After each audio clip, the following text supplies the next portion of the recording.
40 men covered in prison tattoos stopped breathing when the 7-year-old boy's scream cut through the visiting room at Rikers Island Correctional Facility in New York. Marcus Priest Davis, with ink mapping 12 years behind bars across his arms, was the first to stand. That sound of pure terror made something protective rise in men society called monsters. "Not here," he said with authority that once moved drugs through 3 boroughs, now channeling it toward something that would make every guard in that room cry. But what nobody knew was that Marcus had served every day of his sentence for protecting a child exactly like this one. What happened in the next 10 minutes would prove that the darkest pasts can create the brightest guardians.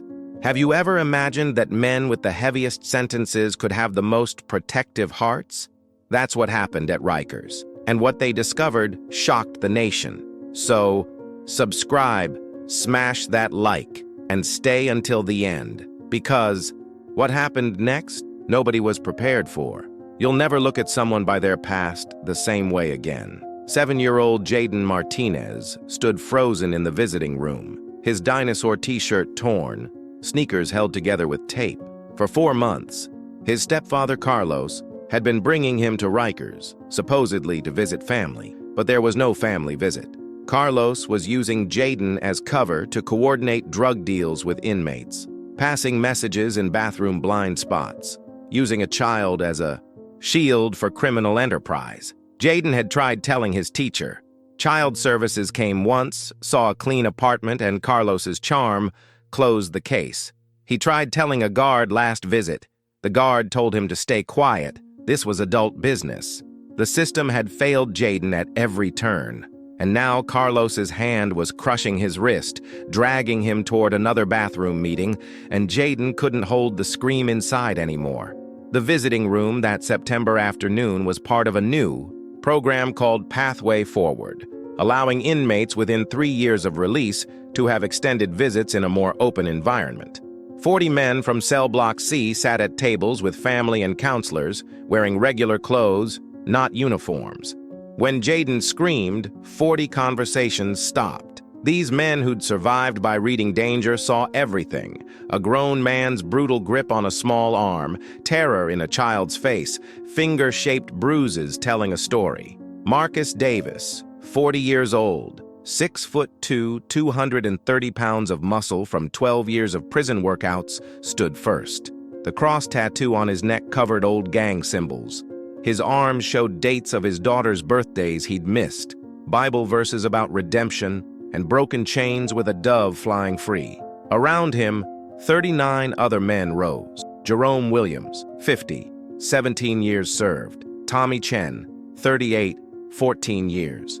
Each carrying their own story, their own scars, but all sharing one code. Learned in the hardest places: you never hurt kids. Marcus took 4 strides to Carlos. The others formed a protective circle. 8 guards reached for radios. "Let the boy go," Marcus said, voice carrying 12 years of authority from running protection inside, mediating gang conflicts, maintaining order through presence alone. Carlos looked up, fear flashing across his face before fake indignation covered it. "This is my son. Family business. Back off." "I said let him go." Officer Sarah Rodriguez stood up from her post. She'd seen everything and was already moving toward Carlos, but now she witnessed something unprecedented. 40 convicted felons forming a barrier around a child. Marcus knelt to Jayden's level, his scarred, tattooed face softening. "Hey, buddy, what's your name?"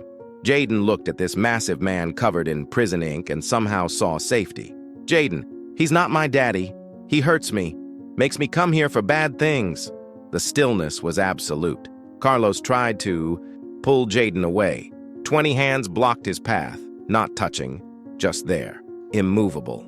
"Sir," said James Preacher Williams, 51, 18 years for armed robbery. "You need to let that child go and explain what you meant by bad things." "You're prisoners," Carlos spat, voice cracking. "You can't do anything. Touch me and you add years." Marcus stood. "You're right.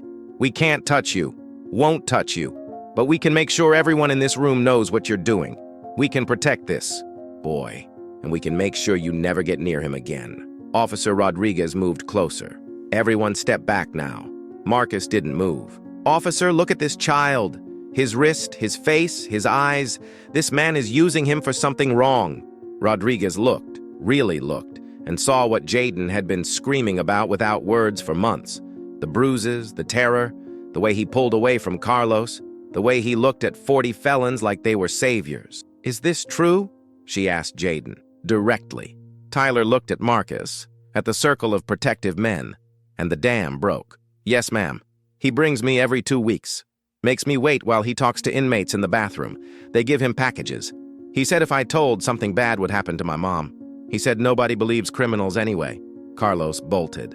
Made it 4 steps before 40 men simply stood in his way. Not touching, just present. An unmovable wall. Marcus pulled out a notebook. Inmates in pathway forward could have personal items. "I wrote everything down, officer. Date, time, witnesses." He looked at the 39 men. "Anyone object to statements?" 40 voices. "No objection." Rodriguez radioed for the warden and NYPD.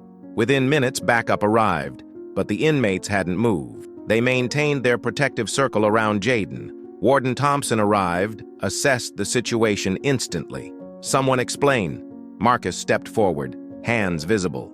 "Sir, Marcus Davis, inmate 847392, year 12 of 15 for aggravated assault. That man has been using this child for criminal business inside your facility. The child has visible injuries and has been threatened. 40 witnesses, all inmates, all willing to provide statements." Thompson looked at Jayden, at Carlos, at the 40 men in protective formation. "Officer Rodriguez, secure that man. Get the child to medical. Statements from every witness." He looked at Marcus. "Return to your tables, but stay available. Sir, we'd like to stay, where we can see the boy. Make sure he's safe. We'll sit right here." Thompson studied Marcus for a long moment. 30 years in corrections had taught him to read people. What he saw wasn't manipulation. It was genuine, protective concern. Acceptable. But any movement toward that man, situation changes. "Understood completely, sir." NYPD Detective Maria Santos arrived, specialized in crimes against children. She knelt beside Jayden. "You're safe now, okay? Tell me what happened." And Jayden did. 4 months of terror poured out. The bi-weekly trips, bathroom meetings with inmates, package exchanges, Carlos's threats, his twisted arm when he hesitated, nobody listening when he asked for help. "Why didn't you tell anyone?" Santos asked gently. "I did. My teacher, the counselor, a guard here. Nobody listened. Then I screamed today, and those men with tattoos, they listened. Why did they believe me when the good people didn't?" Something cracked in Santos's chest. 15 years as a cop, thought she'd seen everything. But this hit different. The investigation moved fast. Carlos's phone revealed coordination with inmates for drug distribution. His auto shop had hidden compartments. He was arrested on multiple charges, including child endangerment and using a minor in commission of a felony. Bail set at $500,000. He couldn't make it. But the story exploded. A visitor had recorded the protective circle on their phone. The video hit social media that night. 3 million views by morning, 20 million by week's end. Hashtag Justice from Inside trended nationally. Comments divided sharply. Once a criminal, always a criminal. This is manipulation. Felons shouldn't be near children. But also, I'm crying. These men have more humanity than people who've never been locked up. The system failed. The criminals didn't. Maybe we need to rethink redemption. CNN picked it up. Fox, MSNBC. The story of 40 Rikers inmates saving a child became national news. And Marcus found himself interviewed. "You were first to stand? Why?" the reporter asked. "I heard a child scream. That's all I needed. But you're in prison for assault. Some say you only helped for early release." Marcus smiled sadly. "I don't expect early release. My crime was violent. I deserved my time. But serving time doesn't mean I stopped being human. Protecting kids isn't complicated. Tell me about your crime." Marcus took a breath. 12 years ago, I was 28. Construction worker in Queens. I heard my neighbor hitting his girlfriend, heard their 5-year-old screaming.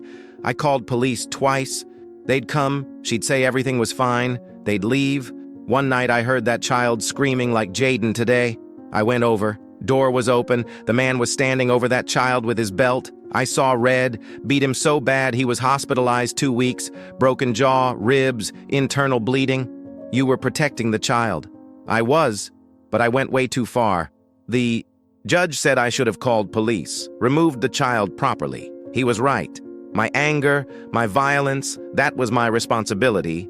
I got 15 years for aggravated assault. Do you regret it? I regret how I did it. I should have controlled myself. Violence should have been last option, not first. But protecting her? Never. That girl is 20 now in college. Her mother left that man, got safe. Would I do it again? Yes. Differently. Absolutely. That's what you did today. Yes, ma'am. Protected Jayden without violence. Used my voice. Used presence. Followed the law. It worked. That's what 12 years teaches you.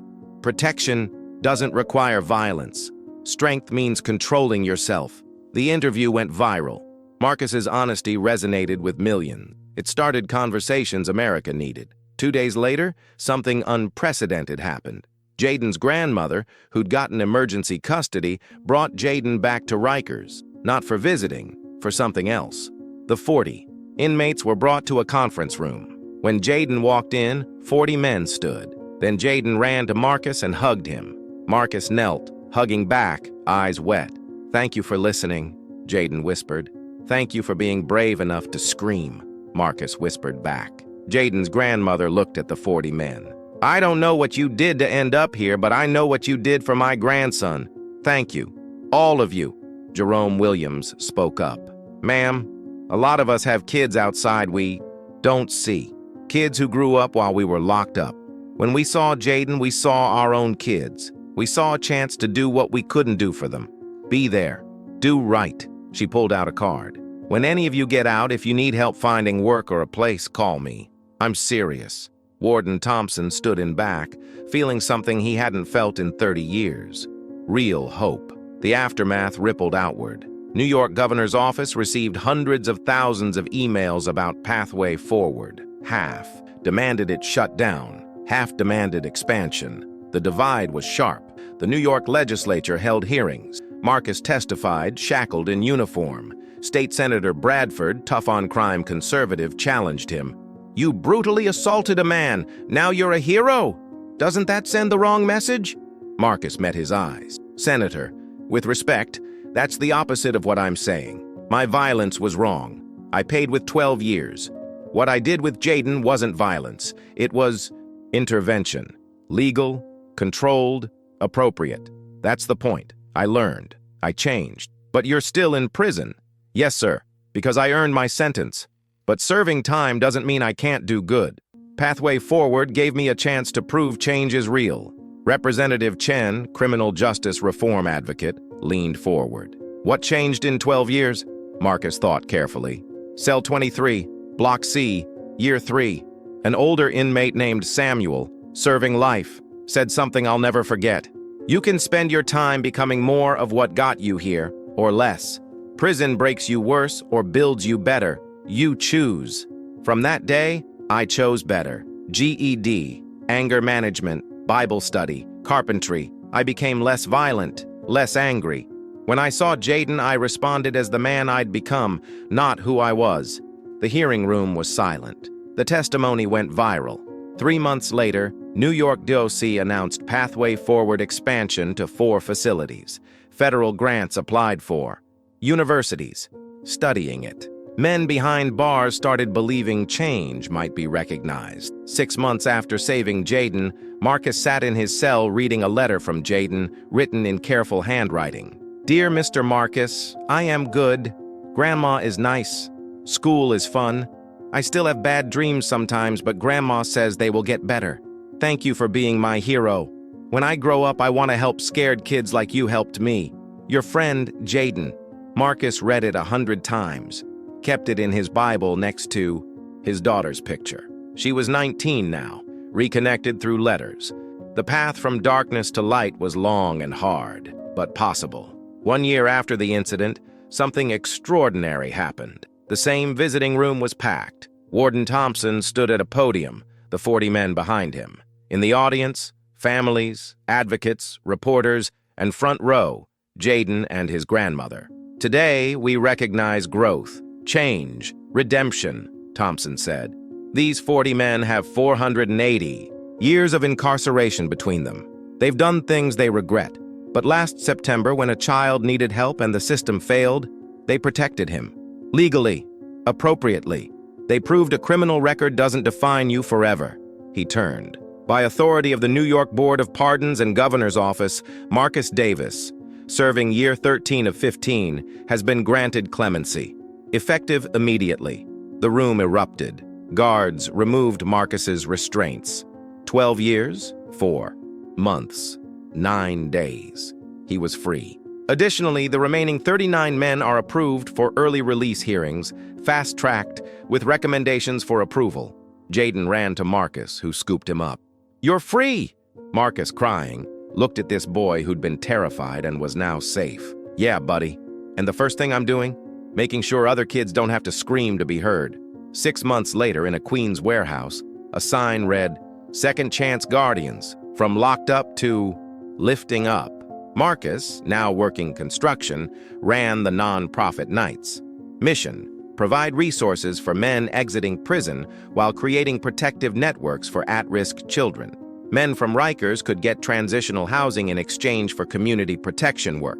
Monitoring neighborhoods, providing presence at community centers, working with schools to identify at-risk youth. Always supervised, always accountable, always there. Jerome Williams was first, released at 51, then Tommy, Chen at 40, then others. Eventually, men from other prisons applied. Churches donated space. Businesses offered jobs. Jayden's grandmother organized fundraising. Individual donations reached $300,000 first year. The program worked. 15 men first year. 9 found employment within 3 months. 6 reconciled with families. 4 enrolled in community college. Community protection programs intervened in 31 situations where children were in danger. 2 years. After Jayden screamed, Second Chance Guardians held its opening ceremony. The street was packed. Marcus stood at a microphone. 2 years ago, I was in year 12 of 15. I'd hurt someone badly, deserved my time, but I learned. Mistakes don't define you forever if you choose to grow. He looked at Jayden, now 9. This boy screamed, and 40 men who society threw away remembered what it means to be human. We weren't heroes. We were men who'd made terrible choices but chose to do one thing, right? And that one thing changed everything. Jayden stood beside Marcus. Mr. Marcus and his friends showed me that people can change, that your past doesn't have to be your future, that even when everyone else stops listening, someone will hear you if you're brave enough to ask for help.